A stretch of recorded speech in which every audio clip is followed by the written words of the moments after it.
जय हिंद दोस्तों। एग्ज़ाम की पॉइंट में एक बार फिर से आप सभी का स्वागत है। दोस्तों, आज़ादी के इस अमृत महोत्सव की आप सभी को हार्दिक बधाई।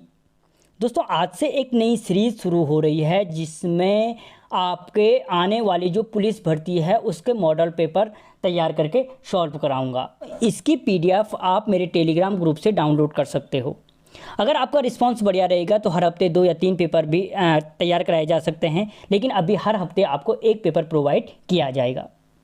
तो सीधी बात, नो बकवास दोस्तों, सीधे सीधे पहला क्वेश्चन देखते हैं आज का। कुमाऊं संकल्प पत्र किस वर्ष प्रस्तुत किया गया था? तो दोस्तों, जो कुमाऊं संकल्प पत्र था वो प्रस्तुत किया गया था 1970 में। कब प्रस्तुत किया गया था? 1970 में। और दोस्तों, किसने प्रस्तुत किया था? तो पीसी जोशी ने प्रस्तुत किया था। अगर पूछा जाए कि कुमाऊं संकल्प पत्र किसने जारी किया तो पीसी जोशी ने किया था। सर्वदलीय संघर्ष समिति की स्थापना भी किसने की थी? तो वो भी सर्वदलीय संघर्ष समिति की जो स्थापना की थी वो भी पीसी जोशी ने तैयार की थी। अगला क्वेश्चन, राज्य की अंतरिम सरकार में शपथ लेने वाले सदस्यों की संख्या थी। दोस्तों, जो उत्तराखंड राज्य बना उस टाइम पे जो अंतरिम सरकार का गठन किया गया था उसमें जो शपथ लेने वाले सदस्यों की संख्या थी वो कितनी थी? तो दोस्तों वो थी 30। दोस्तों, जब उत्तराखंड राज्य पृथक हुआ था तो उत्तराखंड को 31 सदस्य मिले थे, जिसमें से 22 विधानसभा से थे और 9 विधान परिषद से थे। उस हिसाब से 31 हुए, लेकिन जब अंतरिम सरकार का गठन हुआ तो एक का कार्यकाल पूरा हो गया था, जिसलिए 30 सदस्यों ने भाग लिया था, शपथ ली थी। ठीक है दोस्तों, आप मुझे कमेंट करके ये जरूर बताना कि सीधे सीधे प्रत्येक ये इस तरीके से ऑप्शन को एक्सप्लेनेशन करूं या सीधे क्वेश्चन पढ़ूं और उसका आंसर बता करके ख़त्म करूं। ठीक है, जैसे आप चाहोगे वैसा हो जाएगा। और अगर आपका रिस्पांस बढ़िया रहेगा तो आपको हर हफ्ते 2-3 पेपर प्रोवाइड किए जाएंगे। अगला क्वेश्चन, किस साहित्यिक ग्रंथ में ख्वास खान की माणिक चंद के दरबार में शरण लेने की जानकारी मिलती है? दोस्तों, वो कौन सा साहित्यिक ग्रंथ है जिससे पता चलता है कि ख्वास खान ने माणिक चंद के दरबार में शरण ली थी? तो दोस्तों वो पुस्तक है मखजान अफगान। कौन सी है? मखजान अफगान। और अगर पूछा जाए कि मखजान अफगान किसकी पुस्तक है तो अहमद यादगार की पुस्तक है। किसकी? अहमद यादगार की। ठीक है, और दोस्तों इसमें जो क्या है, मुल्फुजात तिमरो है, वो तैमूर लंग के आक्रमण की जानकारी अगर पूछा जाए तो मुल्फुजात तिमरो से हमें क्या मिलती है? तैमूर लंग के उत्तराखंड पर आक्रमण की जानकारी प्राप्त होती है।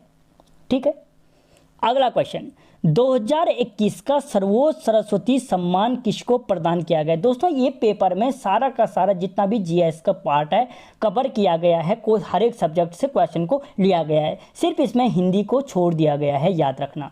बाकी जो 80 नंबर का पेपर है उसको कवर किया गया है।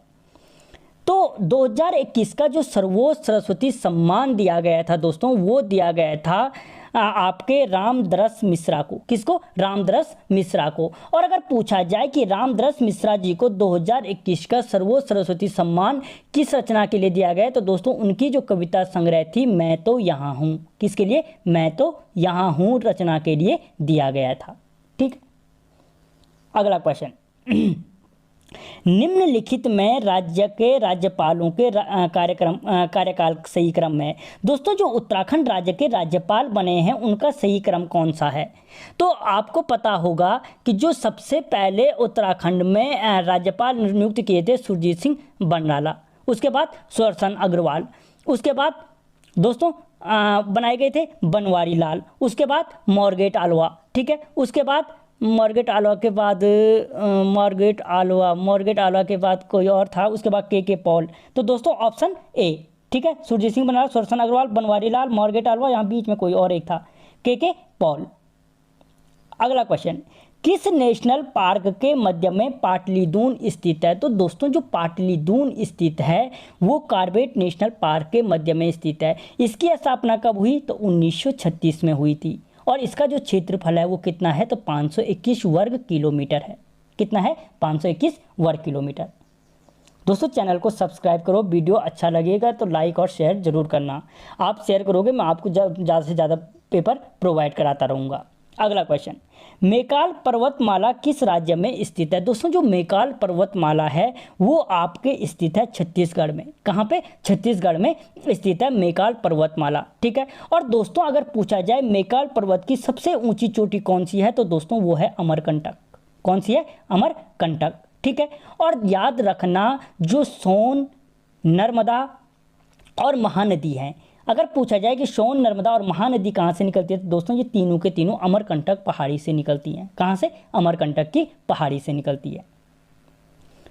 अगला क्वेश्चन, भारत का सबसे लंबा समुद्री तट है। दोस्तों जो भारत का सबसे लंबा समुद्री तट है वो कौन सा है, तो वो है आपका मरीना तट। कौन सा? मरीना तट है भारत का सबसे लंबा समुद्री तट। और कहाँ पे है दोस्तों ये, तो चेन्नई में स्थित है मरीन तट, ठीक है, मरीन तट, ठीक है। और अगर इसकी लंबाई पूछी जाए तो 13 किलोमीटर लगभग दोस्तों क्या है इसकी लंबाई है। अगला क्वेश्चन, कर्क रेखा निम्न में से किस राज्य से होकर गुजरती है? तो दोस्तों जो कर्क रेखा है वो भारत के किस राज्य से होकर गुजरती है, तो दोस्तों वो गुजरती है आपके झारखंड से। क्योंकि जो कर्क रेखा वाले राज्य हैं, कितने राज्य हैं, तो 8 राज्यों से कर्क रेखा गुजरती है, ठीक है। और कितने डिग्री स्थित पर स्थित है, तो 23.5 डिग्री उत्तरी अक्षांश पर स्थित है कौन सी आपकी कर्क रेखा, ठीक है। अगला क्वेश्चन, निम्नलिखित में से कहाँ सूर्य की किरणें ऊर्ध्वाधर पड़ती हैं? तो दोस्तों निम्नलिखित में से कहाँ सूर्य की किरणें ऊर्ध्वाधर पड़ती हैं? तो दोस्तों जो सूर्य की किरणें ऊर्ध्वाधर पड़ती हैं वो पड़ती हैं आपकी कहाँ पे? श्रीनगर में, ठीक है, JNK वाला। अगला क्वेश्चन दोस्तों, भारतीय सर्वेक्षण विभाग की स्थापना देहरादून में कब की गई? दोस्तों पहली चीज, जो भारतीय सर्वेक्षण विभाग का मुख्यालय है वो कहाँ है? देहरादून में स्थित है। और अगर उसकी स्थापना पूछ रहा है कि कब की गई, दोस्तों सारे ऑप्शन गलत हैं। यहाँ पे 1942 में क्या की गई थी? भारतीय सर्वेक्षण विभाग की स्थापना देहरादून में की गई थी। दोस्तों जो इसकी स्थापना थी वो हुई थी 1767 में, लेकिन कहाँ पे की गई थी? अगर क्वेश्चन बनता है कि भारतीय सर्वेक्षण विभाग की स्थापना पहले कहाँ की गई थी, तो पश्चिमी बंगाल में की गई थी। और जो भारत का प्रथम डाक टिकट था भारतीय सर्वेक्षण विभाग द्वारा ही जारी किया गया था, ठीक। अगला क्वेश्चन, बाणासुर मंदिर किस जनपद में स्थित है? दोस्तों जो बाणासुर मंदिर है वो आपके स्थित है रुद्रप्रयाग जनपद में, ठीक है। और रुद्रप्रयाग जनपद में भी अगर प्रॉपर स्थान पूछे तो बामसू में स्थित है, ठीक है, बाणासुरगढ़ का मंदिर। अगला क्वेश्चन, कौशिक समिति के द्वारा राज्य में कितने जनपदों के निर्माण को स्वीकार किया गया? दोस्तों जो कौशिक समिति का निर्माण हुआ था, रमाशंकर कौशिक जिसके अध्यक्ष थे, उसने कितने जनपदों को स्वीकार किया था? तो उसने किया था 8 जनपदों, यानी उसने जो कौशिक समिति थी उसने कहा था कि 8 जनपदों का उत्तराखंड में निर्माण किया जाएगा। और इसमें कितने सदस्य थे? तो 5 सदस्य थे। कब बनी थी? तो जनवरी 1994 को बनी थी। कब बनी थी? जनवरी 1994 को बनी थी। अगला क्वेश्चन, निम्नलिखित में से कौन सी गुफा चमोली जनपद में स्थित नहीं है? दोस्तों इनमें से कौन सी गुफा है जो चमोली जनपद में स्थित नहीं है? तो वो है ब्रह्म गुफा। क्योंकि राम, गरुड़, स्कंद, मुचकुंद ये सारी गुफाएं कहाँ पे? आपके चमोली जनपद में स्थित है। तो दोस्तों जो ब्रह्म गुफा है, अगर तैयारी करें मुझे कमेंट बॉक्स में बताना कि ब्रह्म गुफा उत्तराखंड में किस जनपद में स्थित है, ठीक है। अगला क्वेश्चन, आषाढ़ी कौथी का आयोजन कब किया जाता है? तो दोस्तों जो आषाढ़ी कौथी का आयोजन किया जाता है वो रक्षाबंधन को किया जाता है। कब? रक्षाबंधन को। इसी आषाढ़ी कौथी को बग्वाल मेले के नाम से जाना जाता है। कहाँ पे लगता है? तो चंपावत के अंतर्गत लगता है। अगला क्वेश्चन, किस संविधान संशोधन से दिल्ली को राष्ट्रीय राजधानी का दर्जा दिया गया? दोस्तों वो कौन सा संविधान संशोधन था जिससे दिल्ली को राष्ट्रीय राजधानी का दर्जा दिया गया? तो वो था दोस्तों 69वां संविधान संशोधन। कब हुआ था? तो 1991 में हुआ था, ठीक है। दोस्तों याद रखना 69वें संविधान संशोधन 1991 की धारा 239 क और 239 क ख के तहत दिल्ली को राष्ट्रीय राजधानी का दर्जा दिया गया है। धारा ये भी पूछता है किस अनुच्छेद के तहत, ठीक है। अगला क्वेश्चन, मूल अधिकारों के अंतर्गत कौन सा अनुच्छेद बालकों के नियोजन से प्रत्यक्ष रूप से संबंधित है? दोस्तों वो कौन सा अनुच्छेद है जो बालकों के नियोजन को प्रत्यक्ष रूप से संबंधित है? तो दोस्तों वो है अनुच्छेद 24।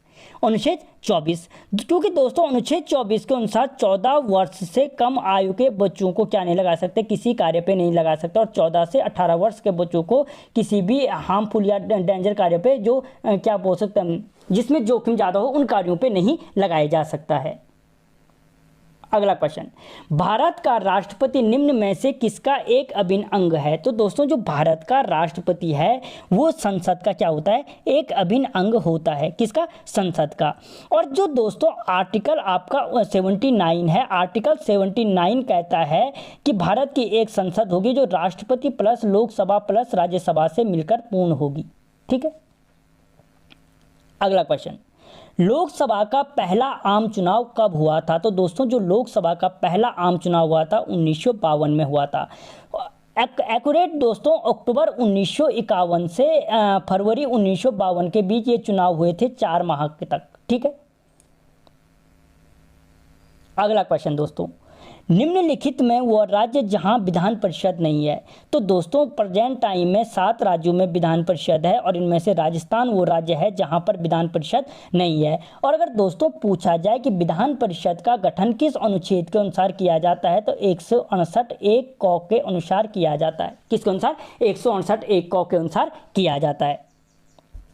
अगला क्वेश्चन, पौरव वंश में सिंचाई युक्त भूमि कहलाती थी। दोस्तों जो पौरव वंश था उसमें सिंचाई वाली जो भूमि थी वो भूमि क्या कहलाती थी? तो दोस्तों वो भूमि कहलाती वो कहलाती थी केदार भूमि। और जो असिंचित भूमि थी वो सारी भूमि के नाम से जानी जाती थी। किसके नाम से? सारी भूमि के नाम से जानी जाती थी।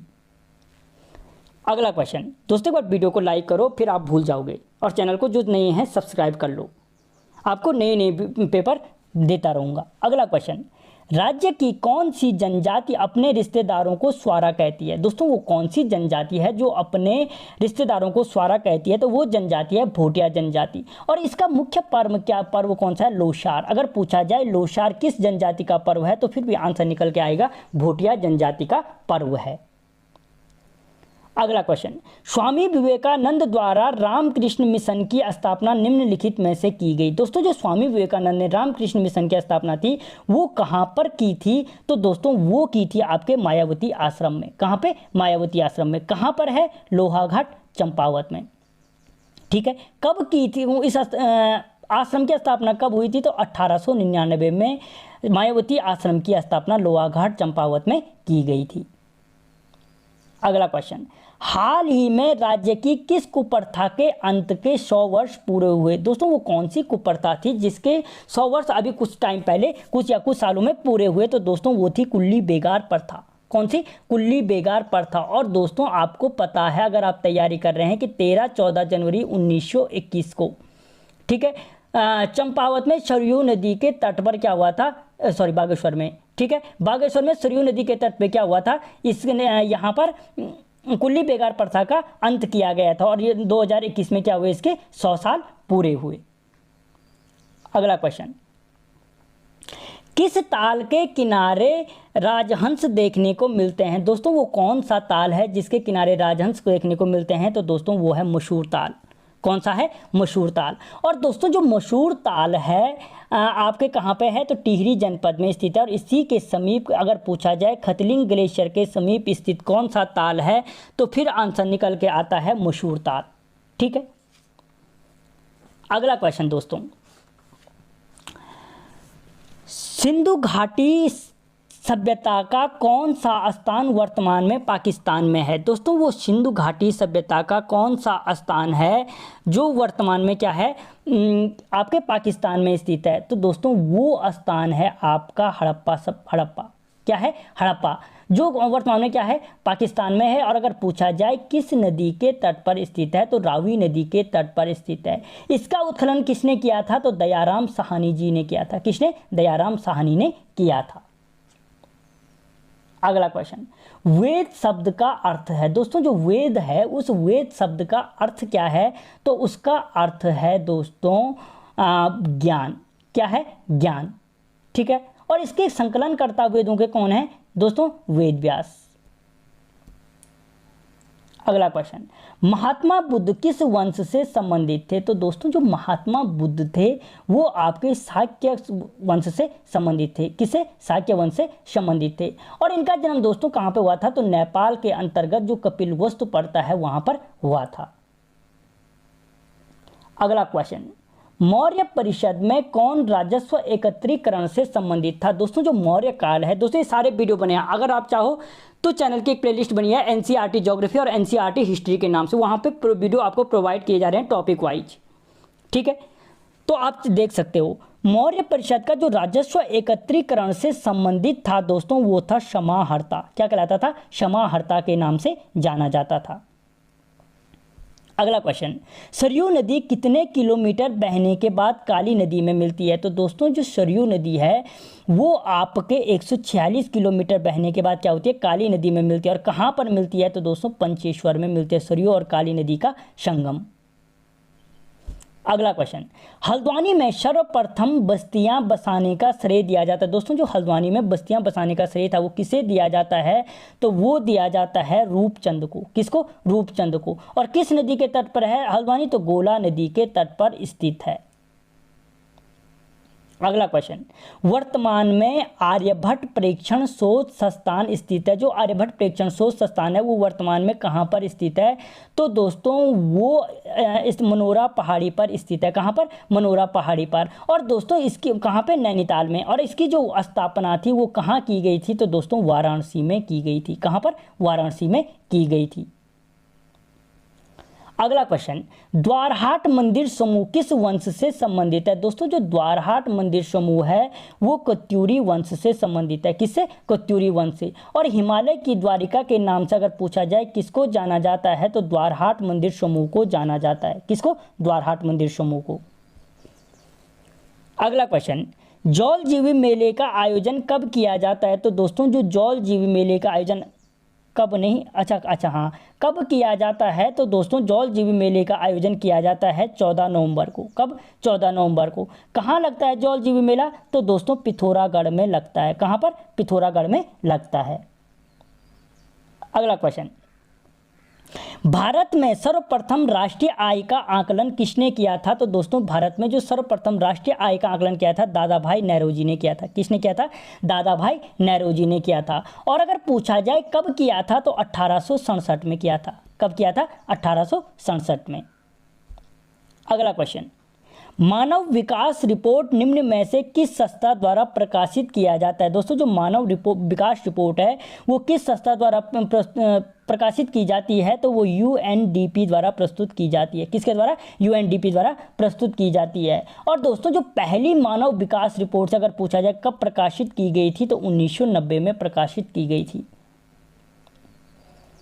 अगला क्वेश्चन, सस्ती मुद्रा का आशय है। दोस्तों सस्ती मुद्रा से आप क्या समझते हैं? तो कम ब्याज दर जब होता है तो उसे सस्ती मुद्रा कहते हैं, या मुद्रा का आसानी से उपलब्ध होना क्या कहलाता है? सस्ती मुद्रा कहलाता है। ठीक है।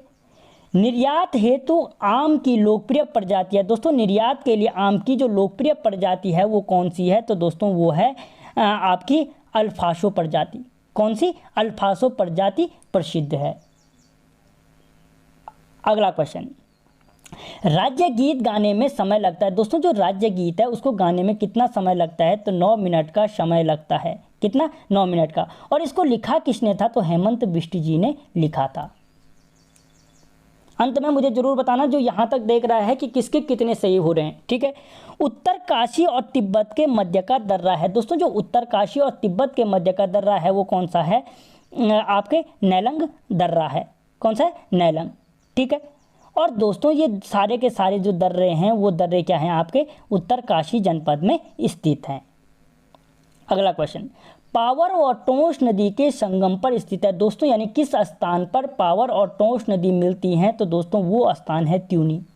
यानी त्यूनी में पावर और टोंस नदी मिलती है। और अगर पूछा जाए पावर किसकी सहायक नदी है? तो टोंस की सहायक नदी है। ठीक है। अगला क्वेश्चन, निम्नलिखित में से किस कुंड को पुराणों में मलिंग सरोवर कहा गया है? दोस्तों वो कौन सा कुंड है जिसको मलिंग सरोवर के नाम से भी जाना जाता है? तो दोस्तों वो कुंड है आपका सप्त ऋषि कुंड। कौन सा? सप्तऋषि कुंड है, जिसको मलिंग सरोवर के नाम से भी जाना जाता है। किसके नाम से? मलिंग सरोवर के नाम से जाना जाता है। ठीक है। और अगर पूछा जाए दोस्तों आपको कि जो मलिंग सरोवर है, ठीक है, कहाँ पे स्थित है, तो ये आपके कहाँ पे है? सप्तऋषि कुंड उत्तरकाशी में स्थित है। और ये देवकुंड, सूर्य कुंड, ये दोस्तों कहाँ पे हैं? तीनों के तीनों भी उत्तरकाशी में स्थित हैं। और अगर आप तैयारी कर रहे हैं तो मुझे कमेंट में बताओ कि नंदी कुंड किस जनपद में स्थित है, जो यहाँ तक देख रहा है। पूरा लिखना नंदी कुंड यहाँ स्थित है, नहीं तो पता नहीं चलता आप लिख क्या रहे हो। अगला क्वेश्चन, विश्वनाथ मंदिर के त्रिशूल लेख से किस वंश की जानकारी प्राप्त होती है? तो दोस्तों जो विश्वनाथ का त्रिशूल लेख है उससे नाग वंश की जानकारी प्राप्त होती है। किसकी? नाग वंश की जानकारी प्राप्त होती है। और इस विश्वनाथ मंदिर का जीर्णोद्धार किसने किया था? तो महारानी खनेती ने किया था। ठीक है। अगला क्वेश्चन, राज्य किसान आयोग का गठन कब किया गया? तो दोस्तों जो राज्य किसान आयोग का गठन था 2016 में किया गया, और इसका मुख्यालय कहाँ है? तो देहरादून में स्थित है। कहाँ पर? देहरादून में। अगला क्वेश्चन, श्रीदेव सुमन जी की मृत्यु कितने दिन के भूख हड़ताल के पश्चात हुई थी? तो दोस्तों जो श्रीदेव सुमन की मृत्यु थी वो 84 दिन के भूख हड़ताल के पश्चात हुई थी। और कब हुई थी? तो 1944 में हुई थी। 25 जुलाई 1944 को हुई थी। अगला क्वेश्चन, राज्य की प्रथम दलित महिला स्नातक थी। दोस्तों राज्य की प्रथम दलित महिला स्नातक कौन है? तो वो है दोस्तों लक्ष्मी देवी टम्टा। कौन है? लक्ष्मी देवी टम्टा। दोस्तों सीधे सीधे अगर ऑप्शन के संबंधित फैक्ट बताने हैं या सीधे सीधे, अब इसके बाद जो मैं बता दूंगा, सीधे सीधे टिक मार करना है, मुझे बता देना कमेंट बॉक्स में। अगला क्वेश्चन, कोहिनूर का हीरा रचना के रचनाकार हैं। दोस्तों जो कोहिनूर का हीरा है उसके जो रचनाकार हैं वो गोविंद बल्लभ पंत हैं। कौन? गोविंद बल्लभ पंत। अगला क्वेश्चन, बद्रीनाथ केदारनाथ मंदिर समिति का गठन कब किया गया? तो दोस्तों जो बद्रीनाथ केदारनाथ मंदिर समिति का गठन है वो किया गया था 1948 में। ऑप्शन बी 1948 में। अगला क्वेश्चन, बुद्धा पार्क कहाँ स्थित है? तो दोस्तों जो बुद्धा पार्क है वो आपके कोटद्वार में स्थित है। कहाँ पर? कोटद्वार में।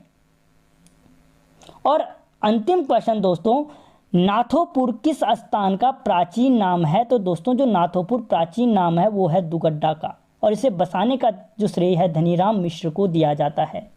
ठीक है। तो दोस्तों मुझे अंत में कमेंट में बताओ 50 में से आपके कितने सही हुए।